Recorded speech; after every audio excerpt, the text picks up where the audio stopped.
Everywhere you turn, the headlines are not good. Images of hopelessness and pain plague our cities large and small. Even in rural places like Covington, Virginia, there's a drug epidemic that is destroying and ruining lives like a vicious computer malware that can't be eradicated. Just ask Ryan Hall about his battle with drugs.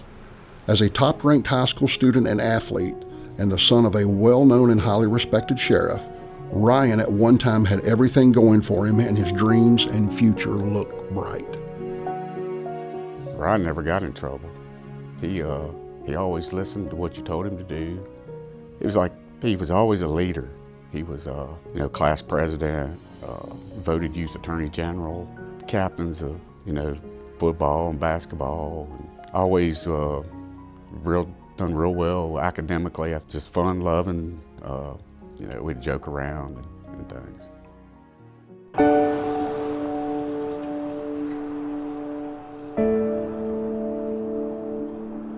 Alleghany County is a really good place to raise a family because it is a pretty low crime area. We do have a little small movie theater, and we have a sports complex. So really, sporting events is one of the main activities to be involved in Alleghany County.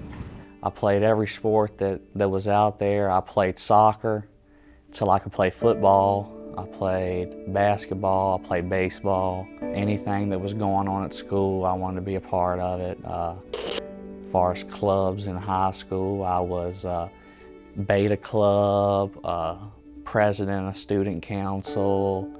I was in Fellowship of Christian Athletes, a bunch of different clubs in school.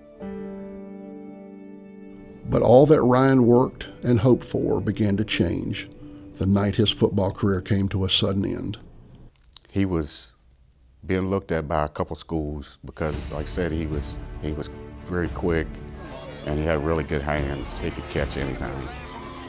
I went in on what you call a crackback, where the receiver pretty much blindsides the outside linebacker so people can run on the outside. And our quarterback started scrambling, and he came out in the whole pile that was tackling, and my leg was caught, and I couldn't move. I guess somebody was laying on my foot or something like that, and the whole pile kind of fell into my leg, and I knew it was broke as soon as it happened. There was people in the stands who said that they heard it pop. It broke the bone vertically, right in the kneecap. The joints were at the knee, tibia plateau fracture. And he laid in the hospital for 5 days before he had surgery on Dilaudid, and a lot of pain and everything. I believe the addiction all started right then, because I wanted the liquid Dilaudid. Every 4 hours that I could get it, I wanted it.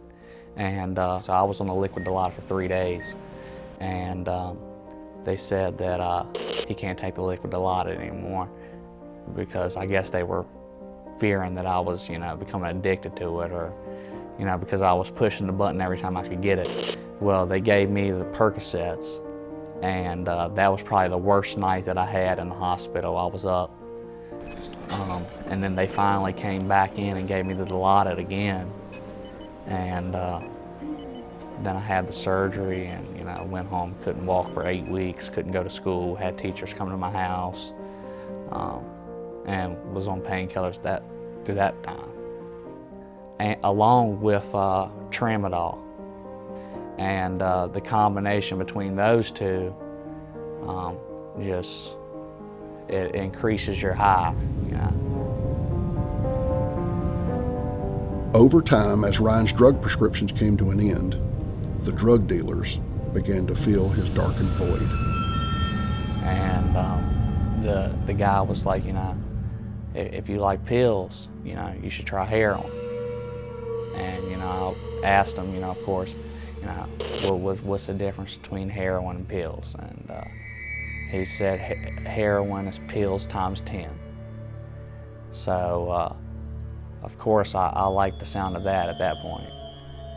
So then, with the opiates and everything, it's not like cocaine, it's not like crack, meth, anything like that. You become sick when you don't have it. And once you get to that point, there's no turning back. And it's not just a let's go get high moment anymore. It's I have to get this now because I'm sick. And once it becomes to that, you're willing to go to any length to get cured from the sickness. And you're willing to do whatever to your family, to anybody. You're ready to steal. You're ready to cheat, lie. You're ready to do whatever. Working as a narcotics officer from 96 to 98 with the State Police on the Drug Task Force, I knew a lot of people. I knew a lot about drugs. I've coached a lot of kids, so people tell me things. And some people had started telling me, that they thought Ryan was using heroin. So I sent my drug task force officer along with another to go find him and talk to him. And after they talked to him is when he called me and said, "Hey, I need help. I'm on heroin."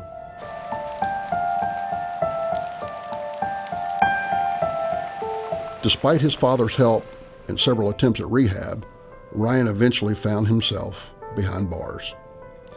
After completing his 18-month sentence, Ryan is working to do the right things and stay straight on the path he is on. What's happened since Ryan was released is he's back. He's got, he's trying to make up time with his little girl.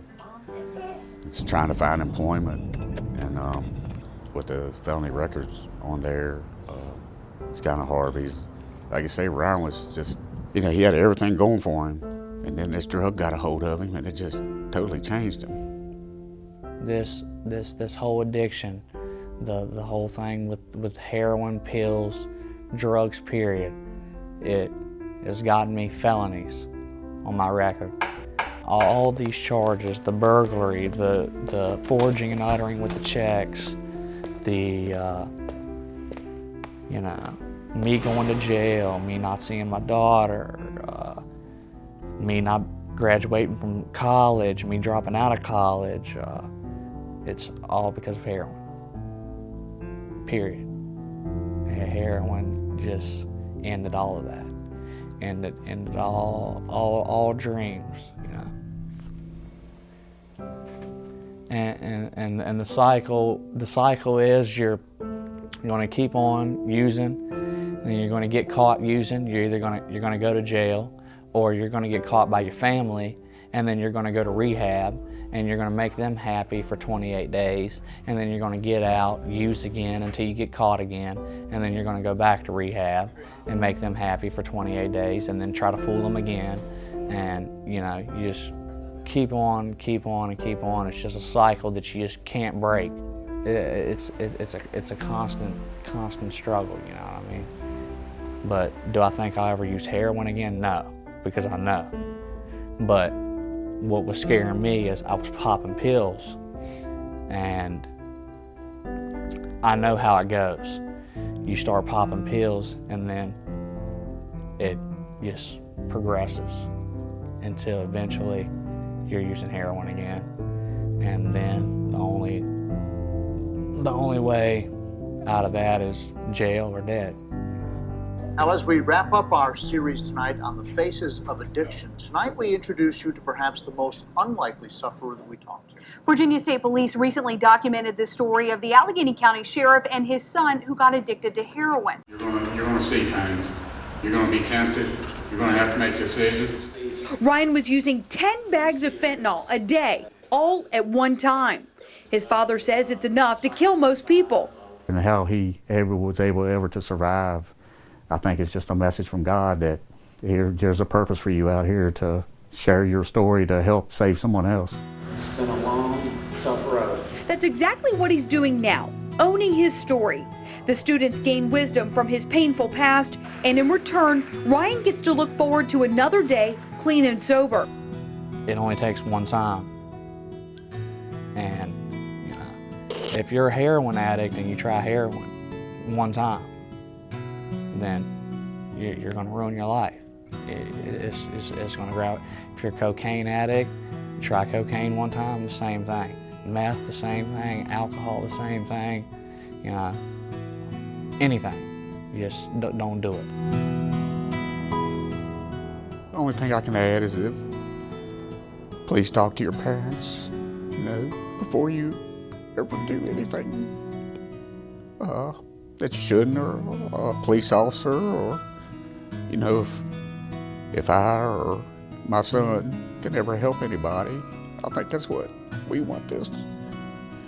We want this to help save somebody else, save some other family from having to go through this, and that please don't underestimate the power of these drugs. It's just unreal. It totally changes a person. Do not try this stuff. This stuff right here is so bad.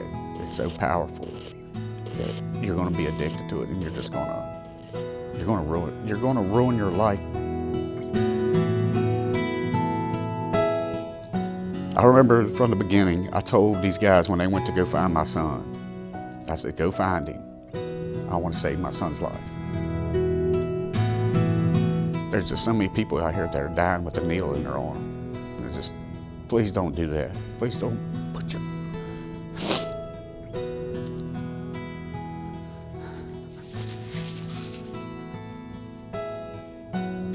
Please don't put yourself or your family through that.